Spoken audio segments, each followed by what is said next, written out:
Good morning. I am showing 11:30, and at this time we will give 1 more minute just to see if there's anybody else to sign on, and we will begin here shortly. Thank you.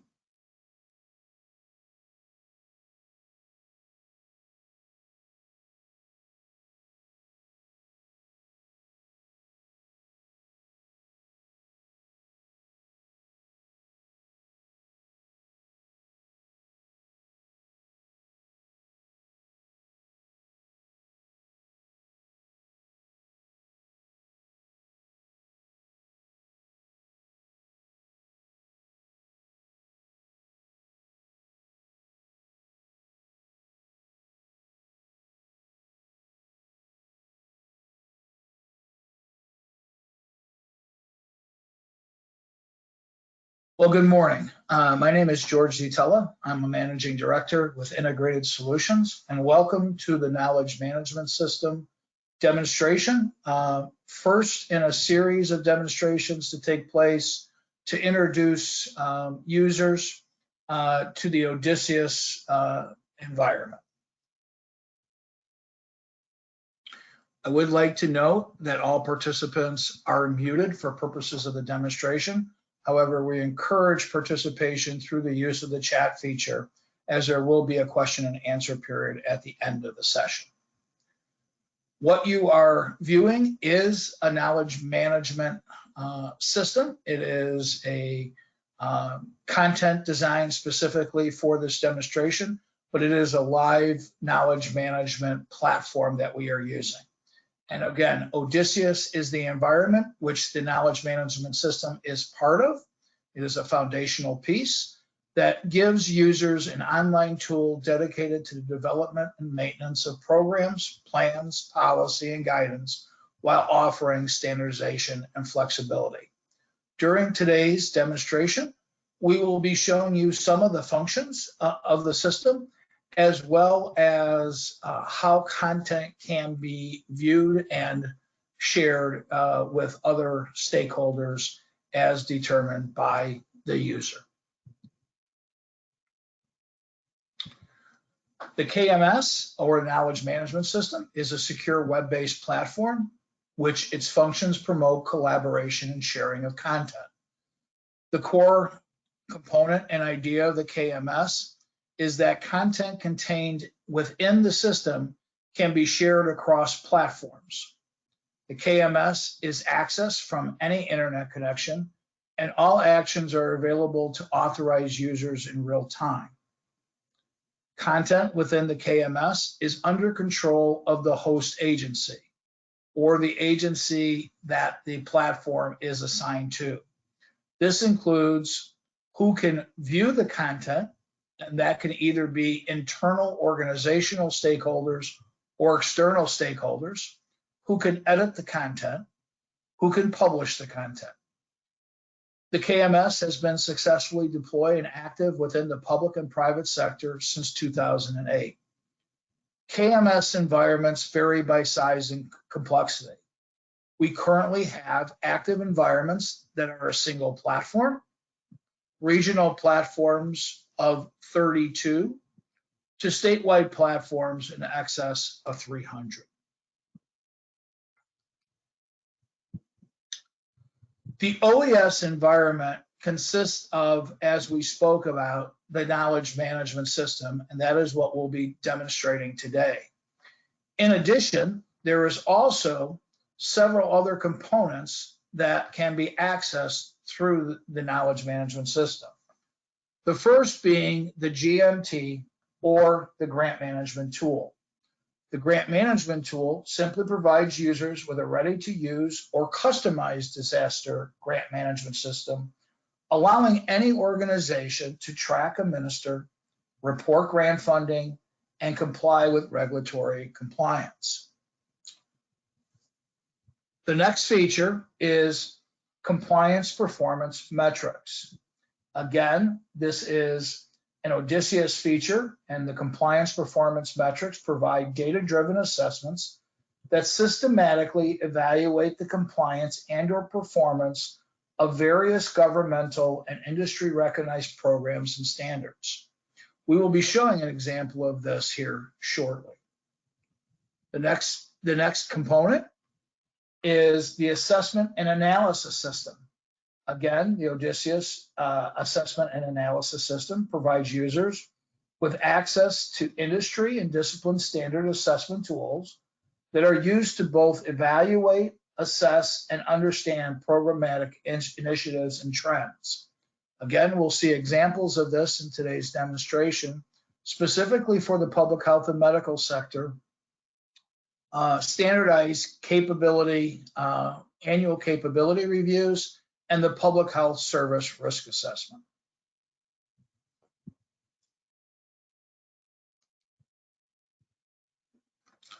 Content integration.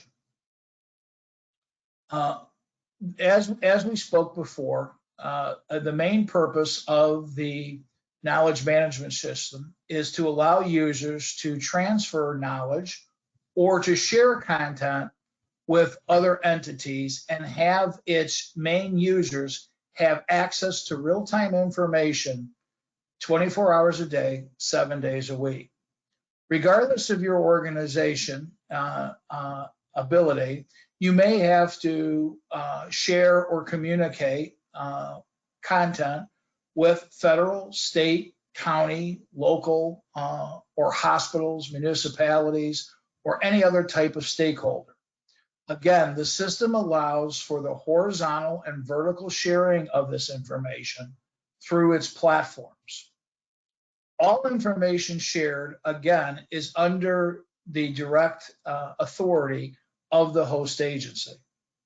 The content that is shared, again, is with the approval of the host agency and is subject to their internal security protocols. Part of the KMS system provided by the integrated solution is a user guide. The user guide's function is to ensure that every user has a way to review how to navigate, how to use the functions, and the ability to maximize efforts while using the KMS system. There are training videos built into every system that are updated by integrated solution and pushed to the system on a regular basis. They include basic navigation, content editing, content management, and functions such as work groups and calendars. What we see here is an example of a training video. Again, it is, as stated, in every single platform that is deployed, and it simply can be accessed by selecting the appropriate toggle. These, again, can be used for new staff orientation. This can be used as refresher, and this can be used, again, to view to ensure that the system is being used to maximum capabilities. It also goes to some of the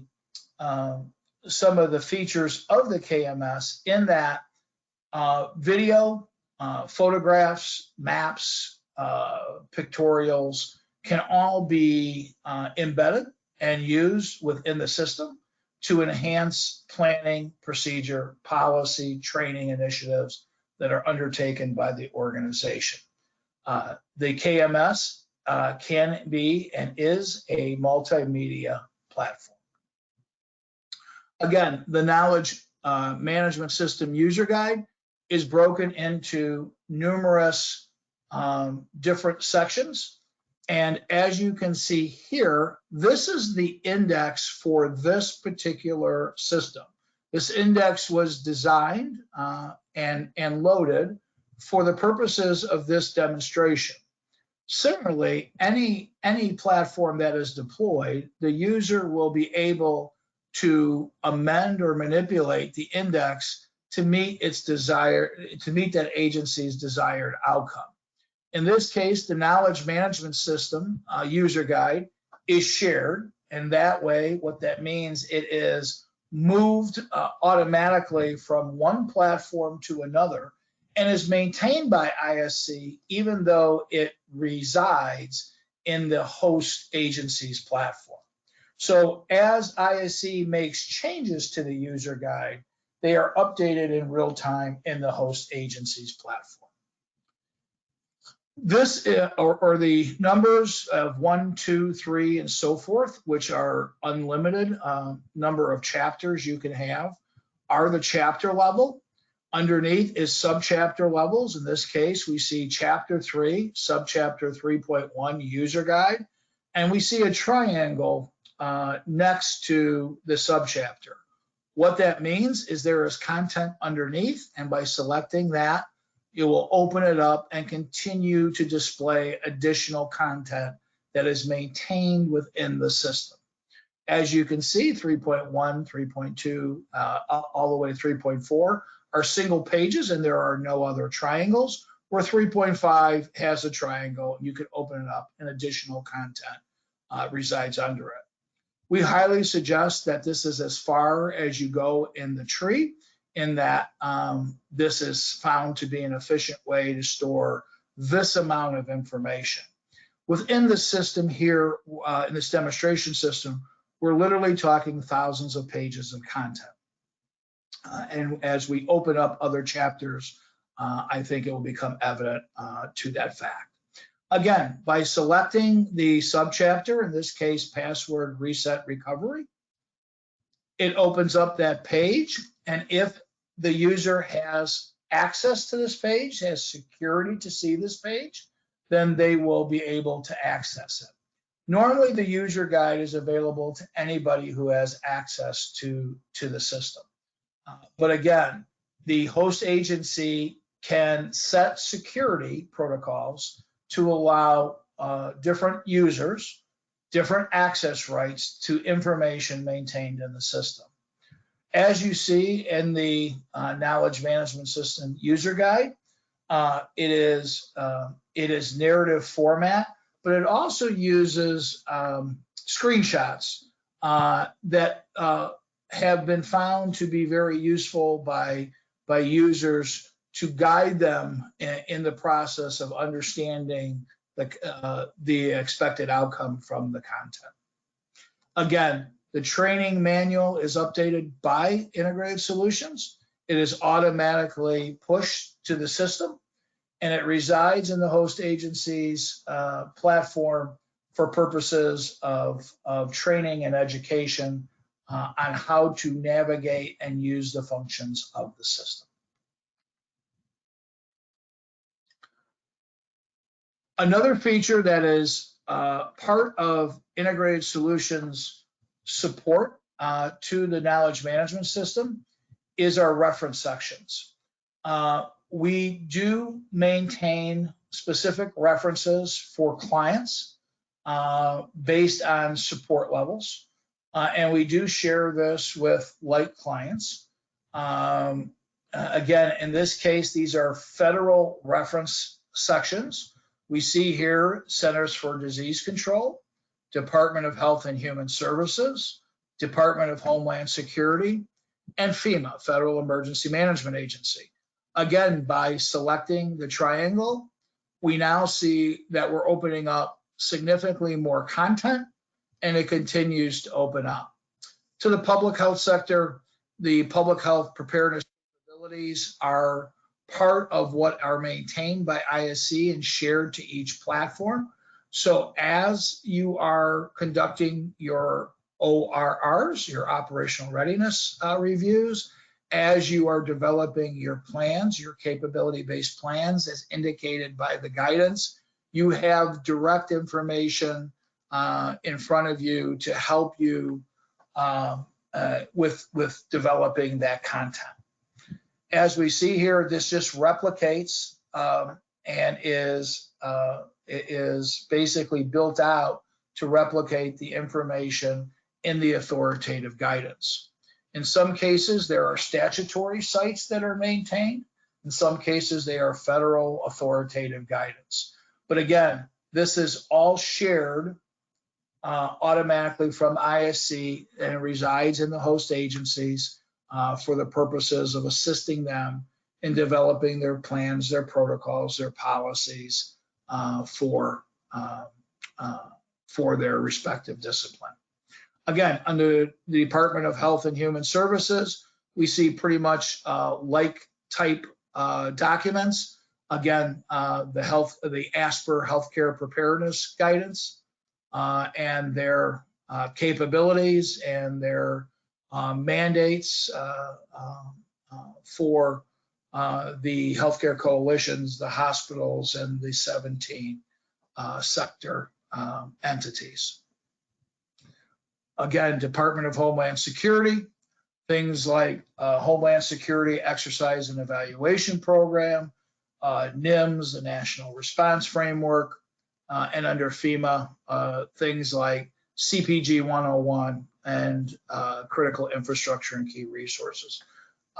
Again, a lot of information, a lot of content, and again, it allows specifically for disciplines to broaden their understanding of the capabilities of their key stakeholders. One of the things we have done in the past is in projects have used the KMS as a way to demonstrate in projects, and specifically planning projects, the crossover of responsibilities between public health medical sector key partners. In this case, we're taking a look at operational elements found in the state ESF8 plan in saying what the state, the local health department, the hospitals, and emergency medical services are required to do by their respective authorities.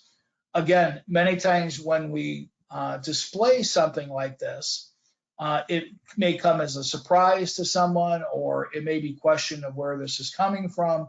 And again, we always have the ability to go back again through this link and show you the source document driving this particular crosswalk.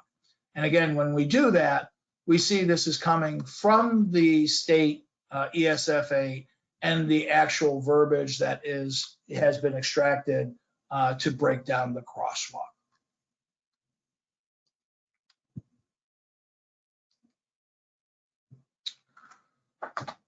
A table in the index, and again, this is simply our table of contents. This is what a sample knowledge management system platform may look like.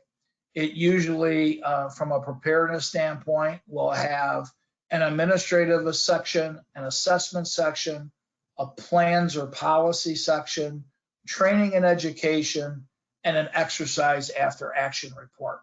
It may be termed differently, and again, that can be at the discretion of the agency, but it usually has those type of elements in it, or those type of index components in it.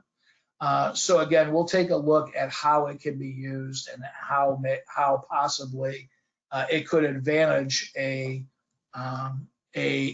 organization in its use. So in the administrative section, we see things like in other platforms, your table of organization. And again, this is all can be updated in real time. So if I were to make a change in this document, and I had the authority to make that change in this document, and I select the publish feature, every user that has access to this page would in real time have access to that updated version. Again, this is just an example of a graphic that can be embedded to enhance planning, policy, and your preparedness program. The other piece that we find in many of the platforms are the emergency contacts. And again, two reasons why we see the emergency contact list. We have to remember that this can be accessed from any internet portal. So again, whether you're at your work location or whether you're at your home, or if you are away from your home and you need access, you can have it. So if I reside in Illinois, but I am in the state of Wisconsin or Florida, I can access this information with no issue, simply by signing on to my system. Again, this is just an example. It can be changed to include additional elements or categories, but this is an example of how you may see the system. Again, this is maintained by the agency in which it represents. And by that, I mean the power of the system really comes in if there are, let's say, satellite facilities to this agency. In this case, we just made something called Department 1, and we maintain this. These individuals maintain their own contact information. So if somebody was to, leave employment and a new person comes in, they can go in, fill it out here, and again, in real time, then the host agency will, or the agency in which the information is shared to, will have the correct information at all times. So again, if, for example, John Smith has retired and Tom Smith has replaced him or is filling in for him, he goes in and changes his name, he goes in and changes the number and hits publish. Not only is this page updated, but everywhere where it is shared. We have environments, like we said, our 300 platforms. In some cases, we're sharing to 200 to 250 platforms, different components. This is one thing that, or this is one type of component that could be shared. But again, right now, in all 250 instances, this is now updated. So when I go to this page, I have the most current and up-to-date information. The other thing that we have the ability to do is to include mapping in our plans, our policies, our procedures. In this case, we'll look at an aerial link, and this is simply a Google map. But again, you could link to anywhere where there is a URL. In this case, this is a health department. We could also zoom in, zoom out. We could see the roads surrounding it. We could see other infrastructure around there. But again, it is a good visualization specifically for exercise or potentially real events where you need some type of quick overview. Again, you could also use other GIS mapping that can be embedded in here, or some type of photograph of a map if so desired. Again, the system allows numerous different pieces to be embedded to aid in the enhancement of that planning. Example of a facility floor diagram. Again, this could be this can easily be the electrical schematics, the utility schematics. This could be a ground floor, a second floor. But again, the ability to have this type of information readily available and be able to be updated in real time is seen as a positive part of a preparedness program. Assessments, as we know, assessments start the cycle of preparedness, right? We assess, we plan, we educate, and we exercise as the cycle goes. There are several assessments in which ISC has proprietarily deployed for some 11 years. This is a capability assessment. For those of you who are familiar with the FEP capabilities, I think this will be very familiar. Again, this is an example of a state that when they do their capability assessment and they are at 100% complete with the assessment, they have given the importance and their capacity score. Then what they do is they lock their system down for review by a county representative or a lead in this case, and then they lock it down, and there is a way for the state to come in here to review it, and then they approve it or send it back for rewrite. But again, it is a third-party review of the capabilities and their capability analysis. But more important, what this does in this particular state is it standardizes how everybody, all 96 health departments are doing their capability assessment, and at the same time reports back by entity, by region, and by state with on-demand reports available to users on demand as set. Again, how this works is simply, if I was to select community preparedness as the capability I wanted to start scoring, it would open me up to the second screen. In this case, it will be not only the capability, but the functions. And as you know, we score at the activity level. This is telling me what my last score was. This is telling me that I have completed this particular assessment, because I answered all 20 of 20 questions, 5 in each. There are different numbers for different capabilities. It allows me to review what I did in previous years. And it also then, as I continue, opens it up to the, from the capability level to the function level, and allows me to score. In each one of these, as you hover over it, it will bring up guidance, so that as Health Department 1 or Health Department 5 or Health Department 55 read it, they all are scoring it to the same metric. Once they score it, and once it's been approved by the state, it then is available in on-demand reporting. There are some 62 reports. Again, this is just an example of a report. This is called the importance summary chart. It basically says on each capability where the state users, in this case 96 of them, have rated the importance of the capability. You could select by region. You could select by simple capability. You could select by the function of the capability and the year to look at it. You can export the data to an Excel document so that there is a paper copy of it.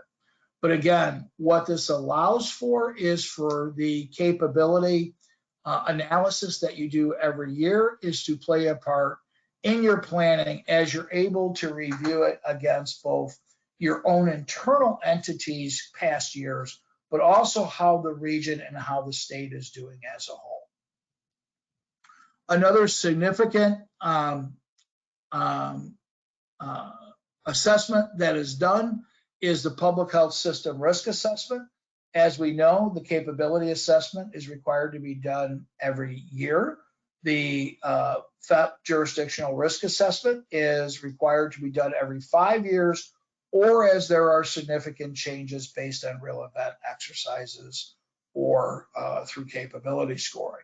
Again, what we see here is the same. We have, this is just the natural hazards or part of the natural hazards. There are 33 total hazards which are scored against. We do include the capability score, and we include that in the total risk assessment. But again, similar to the last FEP capability assessment, as you select these and open them up, you'll see that they advance. This is what the next screen will look like as you go to score. But again, for this particular hazard, which is pandemic, if you were to select it and open it up, there will be a definition of what a pandemic is. There will be a definition of this associated potential hazard impacts by opening these all up. So again, whether I am a small county or a large county, we are working off of the same definition with the same guidance. Of particular note, with these narratives that can be found in the hazard, these are controlled by, again, the host agency. So if there are real events such as COVID that we have lessons learned that need to be added in here for the next cycle of review, those can be changed by the host agency. In this case, the host agency is the state, because it is a state assessment that's pushed to all 96 health departments.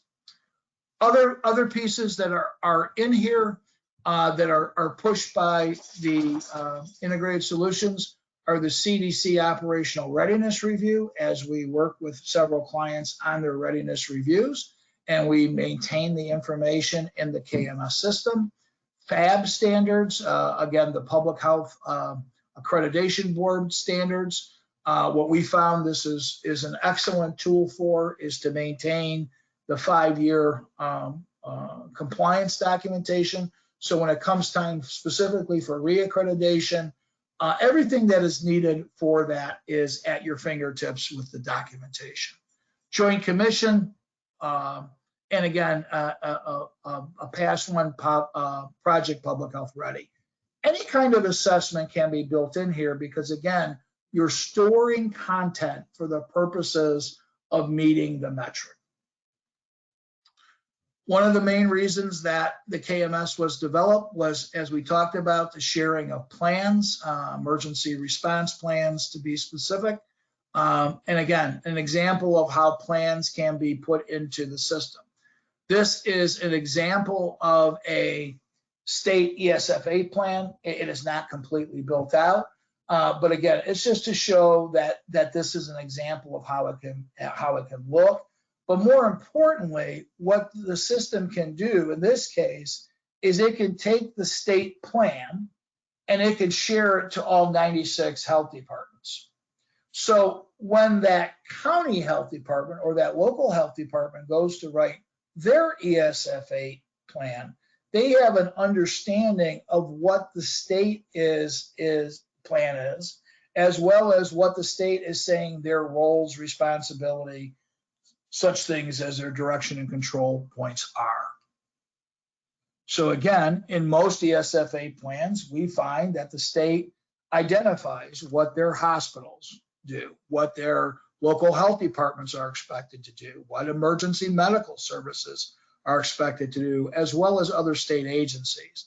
Again, it is important when building your ESFA plan that you have that understanding. Again, an example of the county plan. This could be built and said, as we said, by first reviewing what the state plan is, but again, can be maintained in here and shared with your stakeholders. So again, even if the hospitals in your jurisdiction do not have a system, you can add individuals from that hospital to your system and still share it because they can access it directly in your system. If they have it, we would share it. If not, you would access them into your system. But also, you could access long-term care facilities. You could access emergency medical service personnel that are germane to your ESFA complement.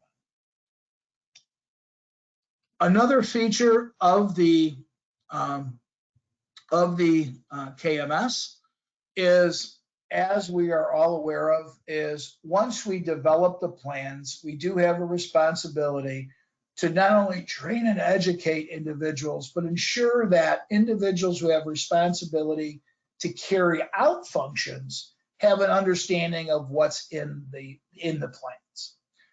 And again, specifically in the public health and medical sector, we understand that a lot of the staff that are going to be directly involved in the emergency response, it may not be part of their normal job or their normal routine. So again, what the SEMP allows to, or excuse me, what the KMS allows to happen is for individuals of different knowledge abilities or that have understanding of the subject to be able to read and comprehend it in a way that is best for them. So if I am an individual who works every day with emergency support functions, I may have a complete understanding of what I'm reading here. If I also have the ability to select on the item and understand what I am reading, right? If I don't know what an ESF1 transportation is, then I can go to the system and hit that link, have an understanding of what's in there. So as I continue to go through the document, and I'm taking the time to go through the document, I add value by having a better understanding of the overall concepts. Again, it could be anything that we're talking about. In this case, it's mass care. Again, it allows us to have an understanding based on our demonstrated knowledge base of the subject. Policies.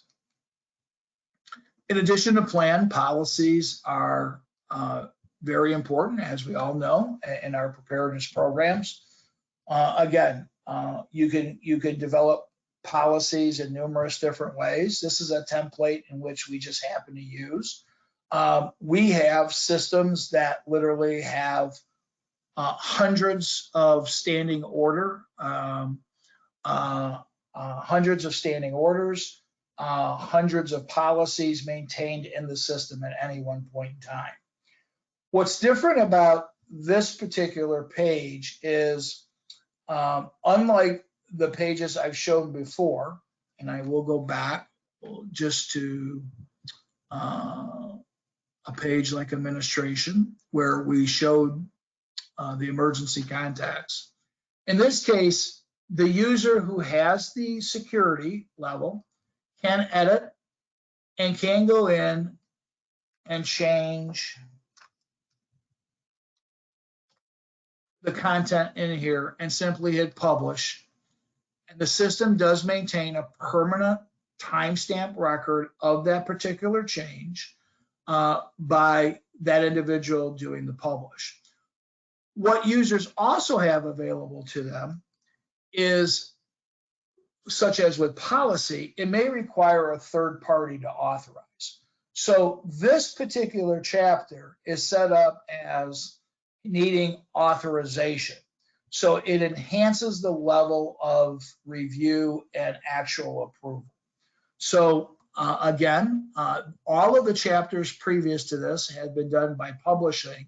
This chapter is set up to be done through authorization.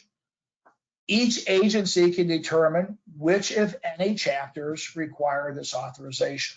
And simply by that, I mean, I no longer just have the ability to publish.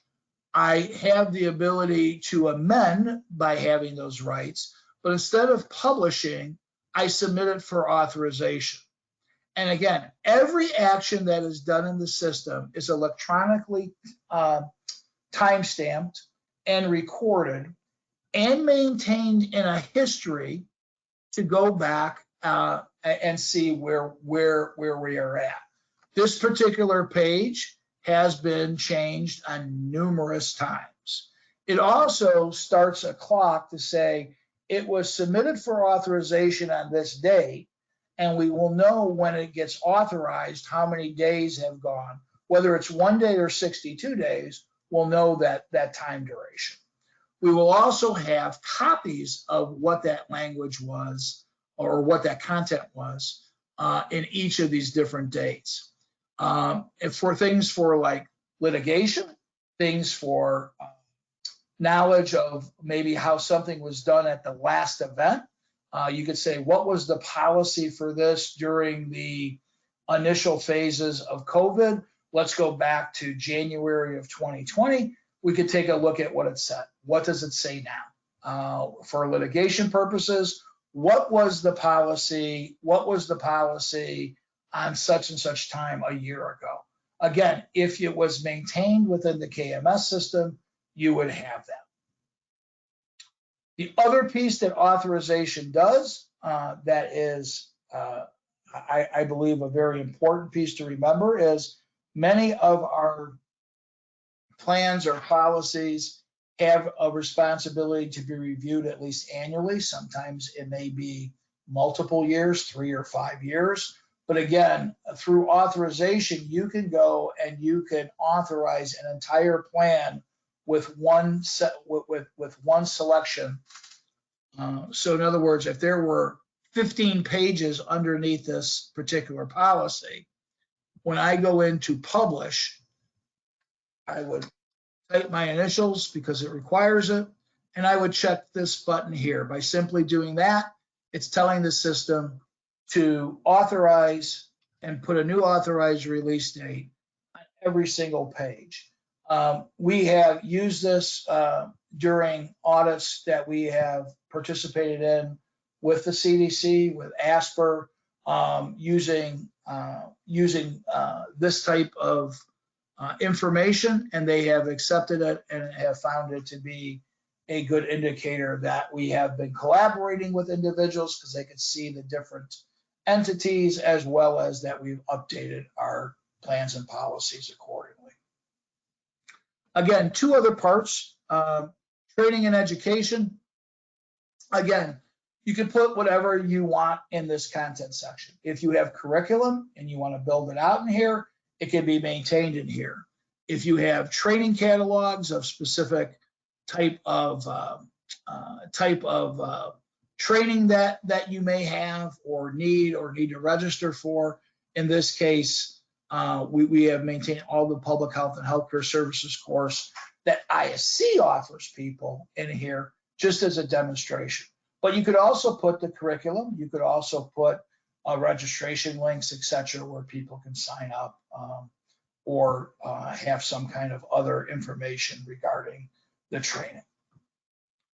ISC also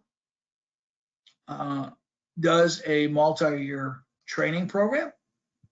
Again, by that I mean we have a system in which we can collect, again, a state, a region, a facility's training, electronically store it for however many years that you are live with the system, and it can be reviewed and sorted by whether it was a training or an exercise, what the status is. You can export the training data, and again, you can basically sort by unit, by division, by department, by entity. Again, it's just another way to ensure that you are maximizing your training and education opportunities. The last, before we'll open it up for questions, is I mentioned that the Homeland Security Exercise and Evaluation Program is broke out. Again, we find it has been useful for people to have this at their fingertips as they're doing AARs, as they're developing exercise material, again, to share either on web calls, either as they're in planning meetings, to have the ability to show this and make sure that the training is in accordance with the HC guidelines. The other particular piece in here for after action reports that we've added and that we push is the new public health after action and improvement plan for real events. And again, it's built as a template, so you could build it directly in the system, or again, use it as a guide in your development of your after action report and improvement plan. Good information available, good to cross-check, so that you make sure that you are in compliance, but also allows for that standardization and consistency of information that is so necessary in the preparedness program. So again, this is a quick overview of the KMS and some of its functions. It is not intended to be a total review of everything the system does, but a basic understanding. And again, I'll open it up for questions through the chat, and I see a couple right now. The question is how many satellite systems can be connected to? So again, there is a unlimited number. Again, there is no limit on the size or the information that's captured in the system. So if you have one satellite system, or if you have 50 satellite systems, they can be part and parcel of this. There are ways in which we would guide you to ensure consistency and use. But like I said, we have platforms right now that have been actively deployed for some 10 plus years that have 300 systems in the environment and that are actively deployed and in use and have been actively deployed in use for that period of time. There's another question, is there a limited number of authorities one can reference? No. Again, the number of users that are assigned to your platform is up to the agency that that platform is intended for. The number of chapters or the number of references or the amount of content that goes in there has no limits. So there is no difference if you have a platform with one user and one document or a platform that has 400 users and hundreds of documents. So again, it is advantageous, we believe, to use the system to again increase collaboration. Again, whether you bring individuals from the private sector or the public sector in, whoever your stakeholders are your stakeholders, and they can have access to the system based upon your organization's protocols. Your approval of the documentation, etc., is based on your organization's protocol. Two other things, if I may, just to follow up on a question is how are ways collaboration can be increased? There are two things that jump out at me to answer that. One is, as I said, it can just be shared. So in other words, in real time, if I go in and make a change to a plan, then and I go in there 2 minutes later to review that plan, I have that updated change. And it is shared, not only, shared is not to a single platform, it can be shared to however many platforms you deem appropriate. The second piece is on every single page, there is a comment feature. And what this is intended to do is if I can review that page, if I have the authority to go in and see that page, I have the ability to send a comment. And what the comment feature does is to get feedback, right, from the user, right? So if I don't understand something on this page, or I see that there may be an error on this page, or I know something has been updated, I can simply type that in there and I can send it. I simply, who do I want to send it to? I want to send it to everybody, or I just want to send it to those people responsible for updating the system, right? I type in whatever the issue is. There is an update from CDC dated 1/1/21, whatever that is.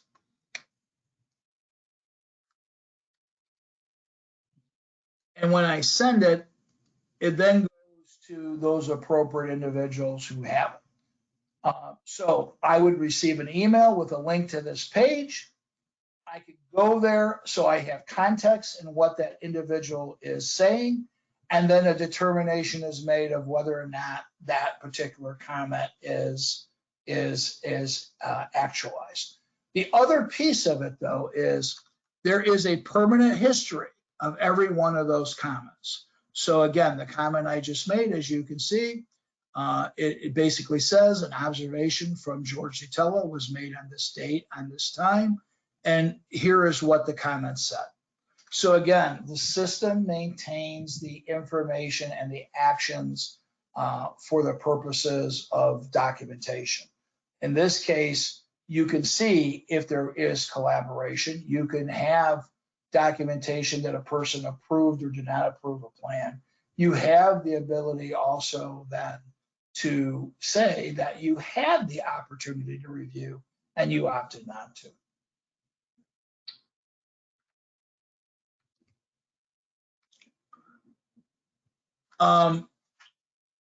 The last question that I see on the board are, how are most organizations using the system? The organizations or the most widely used of the system that I have seen are twofold. They use it for specific planning and then sharing with their stakeholders, or they use it with the intent of using it for some type of compliance metric. That being the assessments that we show, like the public health service risk assessment, like the capability assessment. But those are the two ways in which they are using it the most. There are some entities, specifically local health departments, that do not have robust technology or robust infrastructure, IT infrastructure, at their particular organizational level, and they have used the system for every one of their departments. So not just preparedness, but they have put community health services, they have put their environmental health services. Again, it's the same type of information. They may be policies, they may be documentations, they may be surveys, but they maintain it here in a way to consolidate, standardize, and have documentation of their efforts over the course of time. So with that, I see no additional questions. I just want to thank you for your time and remind you that this is a series, with the KMS being the foundational base being the first. We will be having additional series reviewing specifically the computer-based training, the assessment and analysis system, the grant management tool, and the compliance performance metrics. Again, thank you for your time, and we appreciate your attendance.